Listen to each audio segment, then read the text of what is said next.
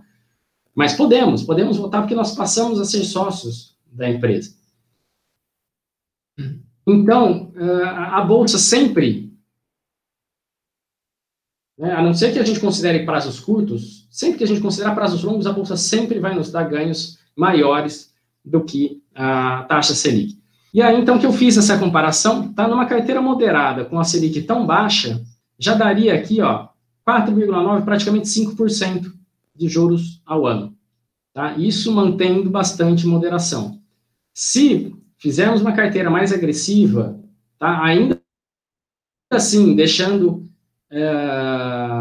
70% na renda fixa, praticamente, tá? Tirando esses 10% multimercado, 60% na renda fixa, pegando um multimercado intermediário aqui, que pague 160% do CDI, mas aumentando a nossa renda variável, a Bolsa de Valores, a gente passa a ter uma rentabilidade de 6,7%. Isso considerando que muito do nosso patrimônio está no CDI, né? E com um CDI tão baixo como está agora. Se a gente aumenta, volta para um normal brasileiro, nós passamos a ter com as mesmas carteiras 7,16% ao ano.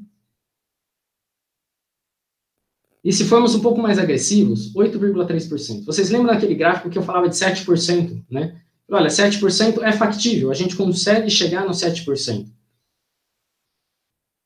E aqui está uma demonstração que, sem assumir tantos riscos, com uma carteira moderada, numa taxa Selic de 5,50%, que é um padrão mais ou menos brasileiro, que é muito provavelmente que a gente vai ter depois de pandemia,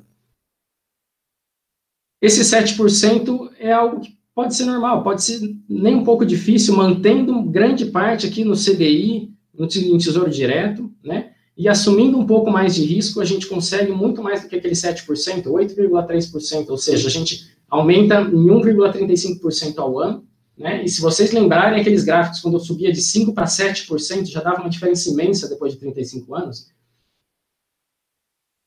Se a gente, além daquele 7%, colocar mais 1,35% ao ano, vai dar uma diferença maior ainda, vai superar, ali chegava a 2,5 milhões, mais ou menos, né? Aqui vai passar de 3 milhões com tranquilidade. Tá? Então, a diversificação, sair dos investimentos tão conservadores como eram os que a gente tem o hábito, né? Nós crescemos pensando em renda fixa, enfim, no CDI, né? Todo mundo investe em CDB com tanto por cento do CDI. Muita gente investe com CDB que paga menos do que 100% do CDI, né?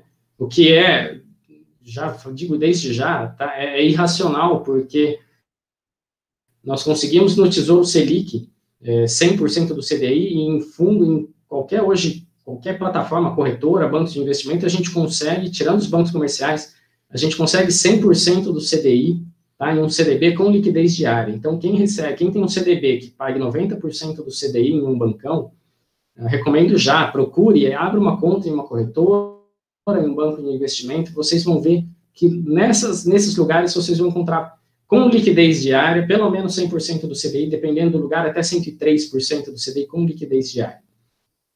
Tá? Então, assim, assim, o fato de diversificar e assumir um pouco de risco, tá? Mas esse risco no longo prazo, vocês conseguiram ver que é mitigado, a Bolsa, né, mostra sempre linhas ascendentes, com prazos maiores.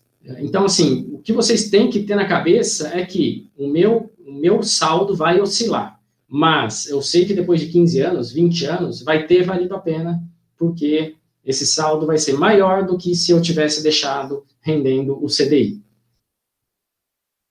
Daí, a conclusão, assumamos mais risco, né? Risco com consciência, aumentar ou entrar na renda variável para quem não tem, começar a comprar bolsa de valores vale a pena, porque principalmente quando a gente tem bastante tempo pela frente. Se nós tivermos, não, mas eu só tenho 2, 3 anos, não quero, vou precisar desse dinheiro, ou a minha idade já não permite assumir tanto risco para tanto prazo, ok, aí é outra história, aí de fato não se deve ter bolsa de valores, ou deve ter uma parcela muito pequena.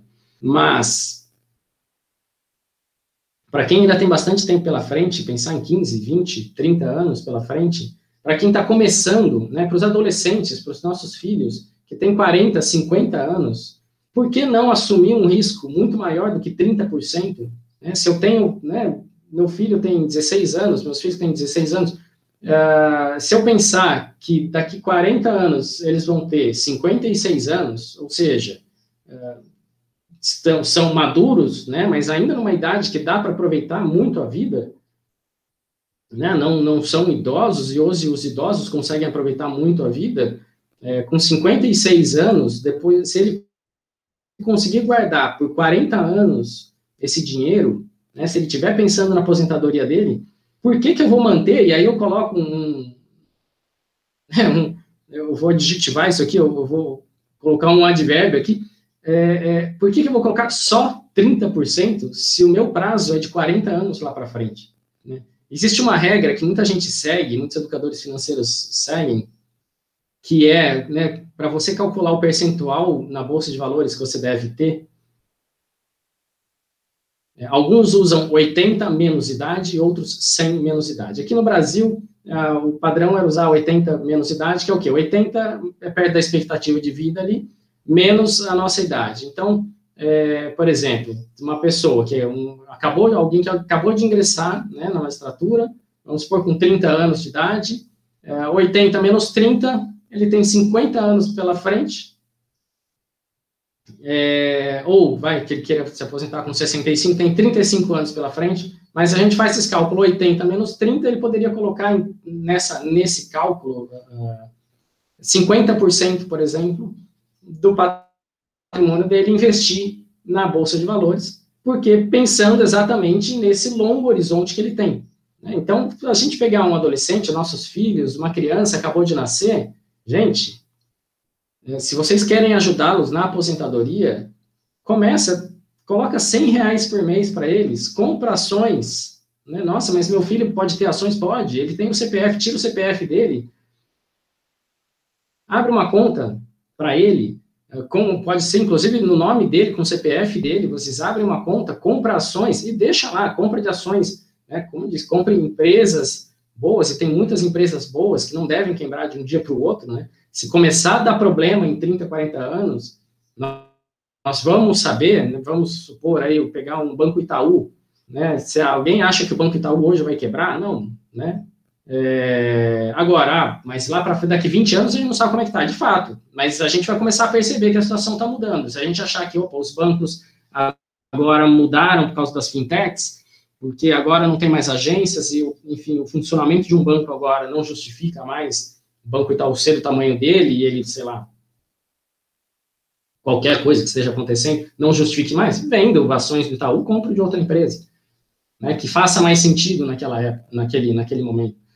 Então, desde que a gente compre empresas boas, a gente pode deixar vários anos, não precisa ficar acompanhando, a gente olha lá o saldo uma vez por ano, sabe que a empresa tem, se a empresa estiver boa, continua bem, e tranquilo, tá? A gente precisa ter essa cabeça de que Bolsa de Valores realmente é para vários anos, então que não interessa se a semana passada para essa semana os preços caíram e eu tive um prejuízo de 5%, tá? Porque eu não estou pensando nessa semana, eu estou pensando em 15 anos, 20 anos, 30, 35 anos.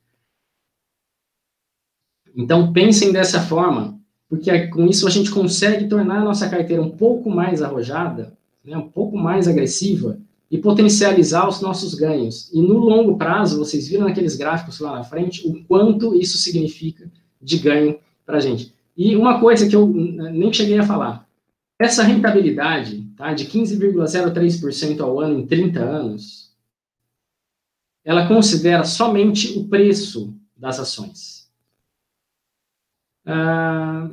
O que eu quero dizer com isso? Ela desconsidera os pagamentos de dividendos, de juros sobre capital próprio, que as empresas distribuem aos acionistas. E quando nós compramos ações, a gente se torna acionista. Ou seja, a gente recebe os dividendos, a gente recebe os juros sobre capital próprio. E esse valor que a gente recebe não está aqui no preço. Pelo contrário, ele é descontado do preço. Se em um determinado pagamento de dividendos, né, a empresa paga 50 centavos por ação para o acionista, esse valor, esses 50 centavos, é descontado do preço. Tá? Então, se a ação estava R$40, por exemplo, elas passam a valer R$39,50. O acionista recebe os 50 centavos, mas o que a gente vê na tela, o preço diminuiu. E é esse preço diminuído, né, com os pagamentos de dividendos, que estão aqui nesse gráfico. Ou seja, além desses 15%, tem todo o pagamento de dividendos em 30 anos. E se a gente reinvestir esses dividendos, né, significa o quê? Recebi dividendos, compro mais ações daquela empresa. Eu passo a ter mais ações. Quando tiver novos pagamentos de dividendos, eu vou receber mais dividendos, porque agora eu tenho mais ações.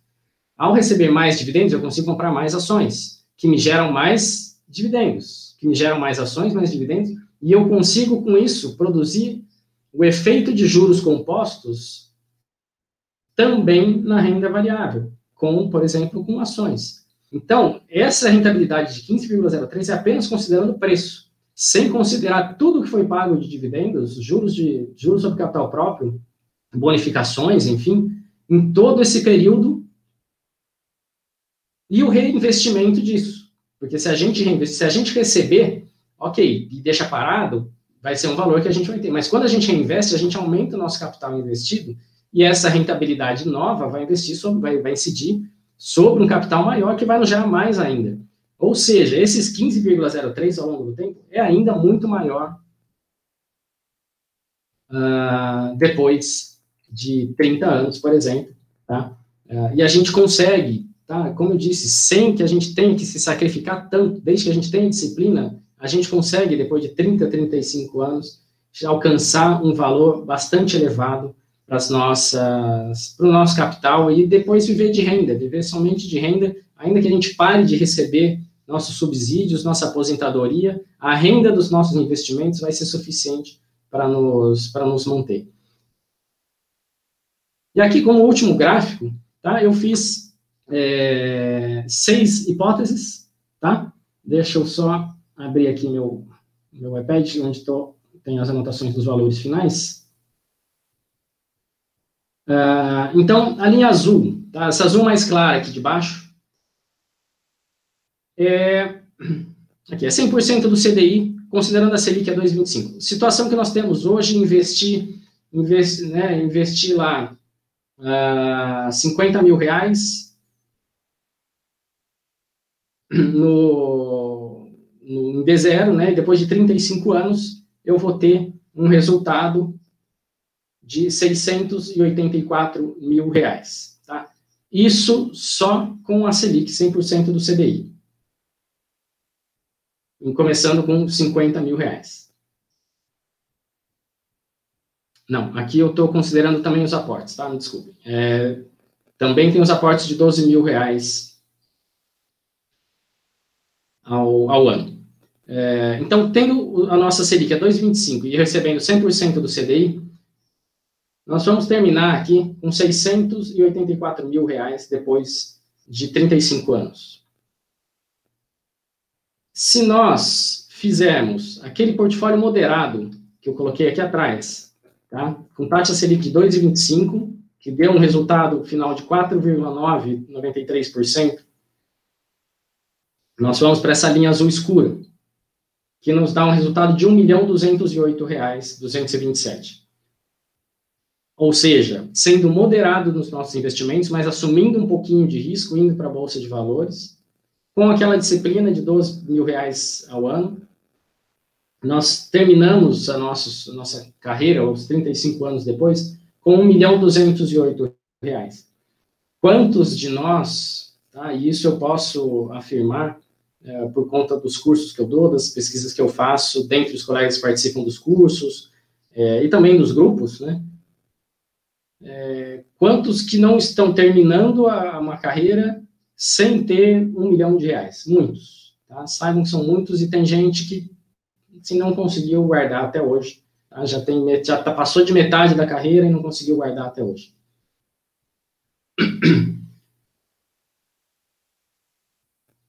Aumentando na linha verde, tá? Aqui eu aumentei a Selic para 5,5%, voltando para aquele que seria um padrão normal do Brasil, com um CDB de 100% do CDI. Tá? Ele já vai dar mais do que a carteira, que é aquele portfólio moderado, com a Selic muito baixa, tá? Mas dá pouca coisa a mais. Tá? Ele dá 1.339.000, tá? Dá 130 mil a mais do que aquela carteira moderada. E aí a gente passa para os portfólios arrojados. Com a Selic a 2,25%, essa linha laranja. Então, mesmo com a Selic baixa, só de a gente deixar o nosso portfólio um pouco mais arrojado, assumir um pouco mais de risco, a gente já passa para 1.829.000 reais. Tá? A gente supera 2 milhões brutos, mas se a gente sacasse tudo de uma vez, incidindo imposto de renda de 15%, a gente receberia líquido 1.829.000 reais. Isso considerando a Selic tão baixa como está hoje. Linha cinza, a gente está no portfólio moderado, ou seja, sem um risco tão elevado, a gente está pensando em 15% de bolsa de valores, tá? Mas com uma Selic mais normal, de 5,5%. A gente passa para 2 milhões e 12 mil reais líquido. E se pensarmos num padrão de Selic de 5,5%, tá? Vocês vão falar, não, mas hoje a Selic é 2,25%. Ok, hoje é 2,25%. Mas como eu disse, em 2015 eram 14,25%. Né? Tira uma média, dá mais do que 5,5%. Mas vamos pensar a previsão daqui para frente. Tá? Com um portfólio um pouco mais arrojado, de 30% de ações, pensando naquilo que eu tenho muito prazo, então, assim, não preciso me preocupar com o curto prazo, posso assumir 30% da minha carteira em bolsa de valores, isso vai nos dar, ao final, 2.678.000 reais, já líquido de imposto de renda. Tá? No bruto, vai superar 3 milhões. Se dermos, né, se a gente considerar ali os dividendos, que eu não considerei aqui, o reinvestimento dos dividendos, e que esse reinvestimento gera uma rentabilidade maior do nosso capital, aliás, a rentabilidade vai incidir sobre um capital maior, e os dividendos vão se tornar mais dividendos, não seria muito difícil a gente pensar, não em uma taxa de 8,35%, mas em algo próximo a 10% aqui. Desde que haja disciplina, sempre lembrando disso, tá? Se a gente ampliar aqui para 10%, tá, ao invés daqueles 8,35%, isso aqui passa, como eu falei lá para trás, a 4 milhões e alguma coisa ao longo de 35 anos. Mas tudo bem, não vou nem considerar os 10%, tá? Vamos considerar o que é plenamente factível para todos nós. Podemos chegar no final da nossa carreira, se não conseguirmos guardar mais, né, se gastássemos todos os dividendos que a gente recebe, nós chegaríamos ao final da carreira com 2.678.000 reais, já líquido de imposto de renda.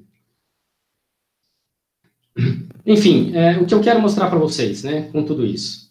Nós estamos em uma situação, principalmente com Selic tão baixa, que nós precisamos alterar o nosso portfólio. O nosso ideal de carteira segura, de que eu quero ficar no CDI, que eu quero ficar nos grandes bancos, e aí eu faço uma ressalva, ficar em grandes bancos não é sinônimo de mais segurança do que em corretoras, porque os seus investimentos não estão na corretora. A corretora pode quebrar, que tudo que você tiver investido lá vai continuar preservado. Então, assim, a ideia de sair dos grandes bancos, né, porque o problema não são os grandes bancos, mas os produtos que eles oferecem, né? Se os grandes bancos oferecessem produtos tão bons quanto a gente encontra nas corretoras, ótimo, fiquem nos grandes bancos. Mas, em regra, eles não oferecem, pelo menos para a nossa classe né, para o nosso patrimônio. Se a gente tiver, né, se a gente tiver numa categoria superior, a gente consegue ter bons produtos nos grandes bancos. Mas não é a regra da magistratura e do Ministério Público. Então, a gente criar essa ideia de que nós devemos nos preocupar com o nosso dinheiro, com os nossos investimentos, aumentar o que nós temos de patrimônio e pensar que no longo prazo o resultado de assumir mais riscos significa, né, o resultado é maiores ganhos também, tá? E sem que a gente tenha que correr o risco de, por exemplo, investir numa empresa que vai quebrar. O que vai acontecer, na maior parte dos casos, é que a empresa vai ter oscilação de preço. Mas isso não significa que no longo prazo nós vamos perder dinheiro. Pelo contrário, vocês viram ali nos gráficos, no longo prazo a gente ganha e não perde, sempre com aquelas linhas ascendentes, tá? Então, enfim, esse é o resumo, né? É um conceito geral de investimentos, de aplicação de juros compostos, mas o quanto isso traz de bom para nós e como teria sido bom se nós tivéssemos aprendido logo no início da nossa carreira, né, ou quando éramos adolescentes. E aí uma recomendação, né, uma súplica mais uma vez às escolas da magistratura, às corregedorias, aos presidentes de tribunais, associações, para que dê uma atenção a isso para os colegas que estão entrando, né, e para todos que estão nos assistindo, que cuidem dos seus filhos dessa forma. Pensem que eles têm muito prazo pela frente, que vocês não precisam investir muita coisa para eles, para que eles tenham um resultado formidável lá na frente. Tá? Então, eu finalizo por aqui, fico aberto às respostas, perguntas e respostas. Eu sei que me alonguei bastante, mas falar sobre isso de forma completa acaba, né, exigindo um tempo maior. Obrigado, doutor Paulo, foi excelente exposição. Eu achei muito interessante que nós tenhamos visto toda aquela série de gráficos, porque às vezes a gente fica só nos números de percentuais, de juros e índices, a coisa fica um pouquinho abstrata, e principalmente quando a gente fala em um período de tempo muito longo, não é? Eu acho que é interessante a gente poder visualizar o impacto que isso tem ao longo do tempo, porque parece uma coisa assim meio óbvia por vezes, mas é importante que a gente realmente consiga essa visualização, porque nem sempre a gente consegue essa projeção. E essa falta de educação financeira, ela não é só da magistratura, né? Ela é endêmica do Brasil inteiro. Não é raro que no exterior as pessoas desde cedo tenham acesso a pelo menos alguns conceitos de economia doméstica, né? O pessoal acha que economia doméstica, o pessoal associa com o que eu vou comprar no supermercado e tal, também. Mas saber o preço das coisas é importante. Mas não é só isso, é saber gerenciar o seu dinheiro, a sua vida financeira. Nós já estamos bem avançados aqui, nós não vamos alongar nem exigir muito mais do seu tempo, doutor Paulo. Tem duas questões só que me foram encaminhadas aqui que eu gostaria de destacar, porque elas são importantes para todos na magistratura. O doutor começou a sua exposição falando da questão das reformas da Previdência. Nós, nos últimos 20 anos, tivemos várias, não foi nenhuma nem duas, foram várias reformas ou mini-reformas, tivemos agora uma muito forte que atingiu o serviço público, estamos tendo ainda nos estados, e não vamos ser inocentes, haverá outras. Né? Essa não foi a última reforma da Previdência na futuro até relativamente próximo. E com isso, até pelo perfil da magistratura, houve, como foi mencionado também no início da sua palestra, uma migração na magistratura federal. Houve um movimento de migração dos juízes para não é nem meio equivocado de dizer que a pessoa migra para a previdência privada, para o INSS, porque não é isso que acontece. Não é, na verdade, nós ficamos limitados ao teto, mas continuamos tendo a nossa previdência própria. Mas tudo bem. A ideia foi que o pessoal migrou do sistema de contribuição e de teto. E para tentar efetivamente liberar recursos para investir, ter mais liberdade no gerenciamento das suas finanças. E boa parte dessa migração acabou implicando a adesão ou ao Funpresp-Jude, no âmbito federal, ou até no âmbito estadual para outros fundos de previdência, né? Mesmo que a pessoa não tenha tido a possibilidade de migração no âmbito estadual, existe um movimento forte de adesão a fundos de previdência complementar. Como é que o doutor, como planejamento financeiro, enxerga essa questão aí de adesão ao FUNPRESP ou de adesão a outros fundos de previdência? São âmbitos de investimento diferentes? Não é investimento, é previdência, é outro ângulo? Concorre com essas outras formas de investimento? Como é que você visualiza essa opção, pelo menos, de destinação financeira do magistrado? Não, eu vou ser sincero, com relação ao FUNPRESP, eu conheço muito pouco, e o que eu sei é um pouco do que os colegas federais, trabalhistas, falam nos grupos, né? Mas até onde eu sei, até um determinado percentual que a gente contribua, a gente recebe a contrapartida do Estado. Então, assim, isso é muito válido, exatamente porque é um dinheiro que entra mais ali para a gente, né? Então, a gente deve, de fato, considerar. Precisa, claro, ver a rentabilidade, né, que ele vai apresentar, onde ele está. Se ele estiver investindo somente em renda fixa, com juros tão baixos, né, a rentabilidade vai ser baixíssima. Então, a gente também não pode se concentrar só nisso, a gente deve também buscar na Previdência um pouco mais de risco. E aí, sim, existem os fundos complementares, né, para os fundos de Previdência complementar, independentes, né, de qualquer carreira ou de serviço público, são esses que a gente encontra nas corretoras, nos bancos. E aí, para a gente, se a gente pegar um PGBL com alíquota regressiva, com regime de alíquota regressiva, nós temos, e aí, assim, essa previdência, esse formato de previdência para a gente vale tanto como investimento, como para planejamento de aposentadoria, por dois motivos.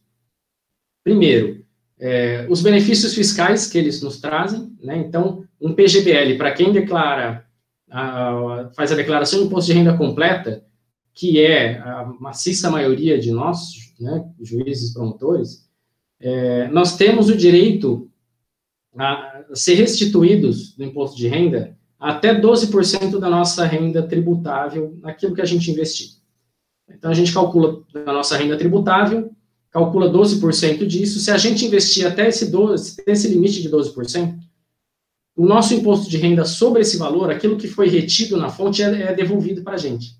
Ou seja, no ano seguinte, mas a gente recebe de volta. A gente investe algo que a gente não recolheu o imposto, porque nos foi devolvido. Ou seja, a gente tem um capital maior para investir.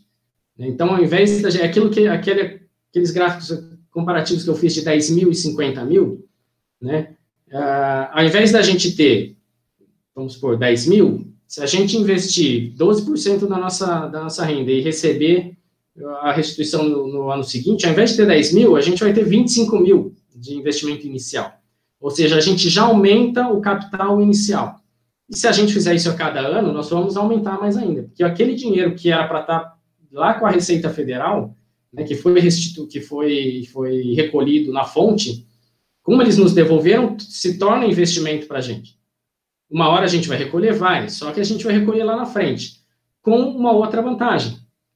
Se a gente escolhe na Previdência a alíquota regressiva, né, essa alíquota regressiva funciona como? Inicia com 35%, tá? Mas a cada 2 anos reduz 5%.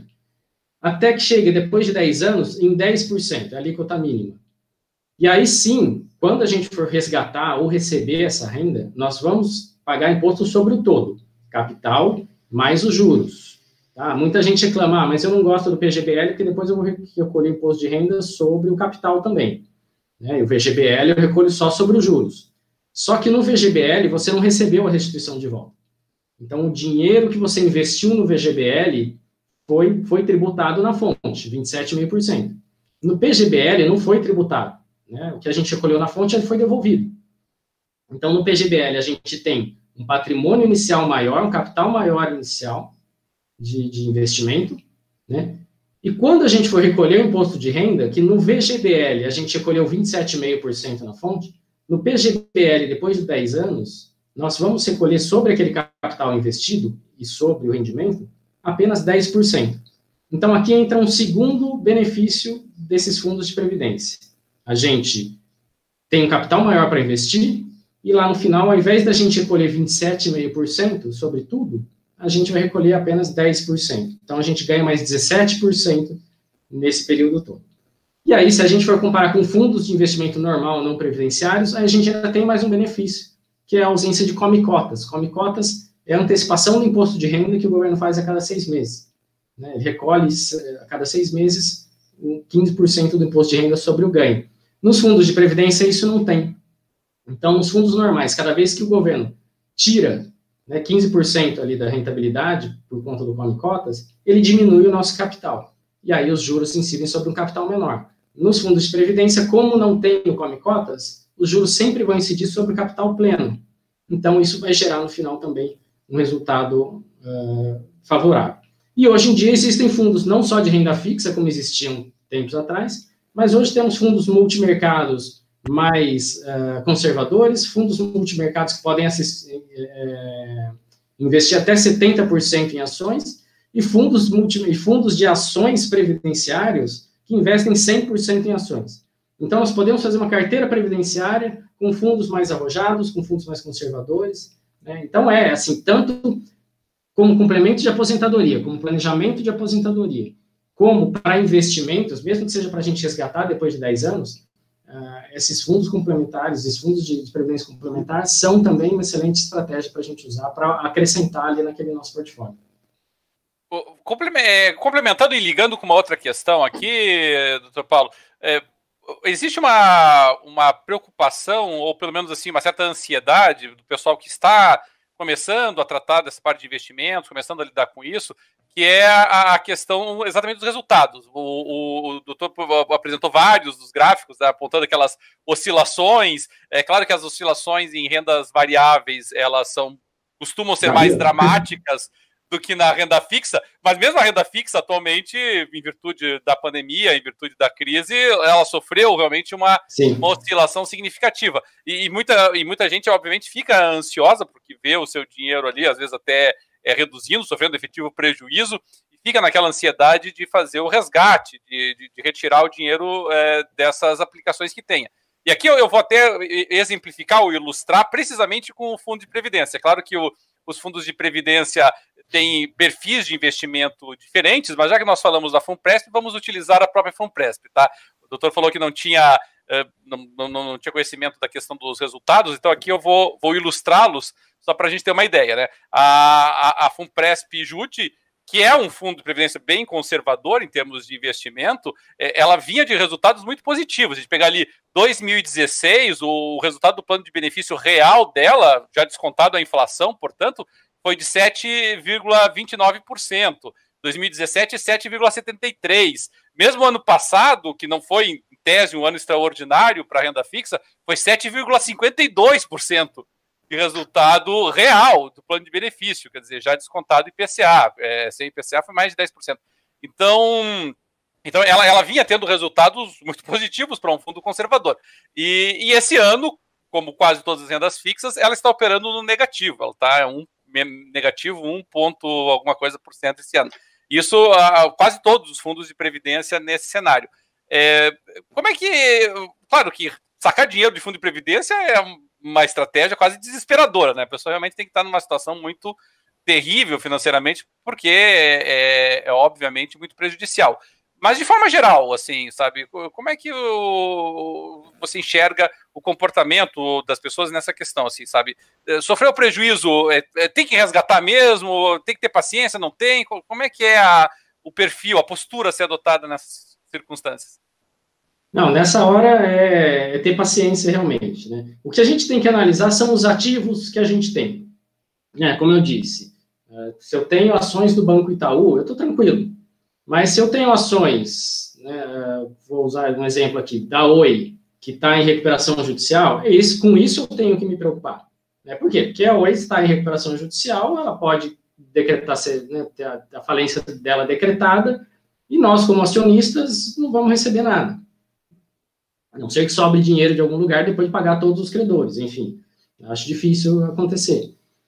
Então, nós temos que saber em quais ativos a gente está investindo. Quando a gente compra ações, a gente compra empresas, né? A não ser que a gente compre algo que chama ETF, né? Que é uma cesta de várias empresas que compõem, por exemplo, o Ibovespa. É como se a gente estivesse comprando o Ibovespa, uma parcela de um monte de ações de empresas. Então, assim, se uma quebrar dentro de 68, esse prejuízo vai ser pequeno.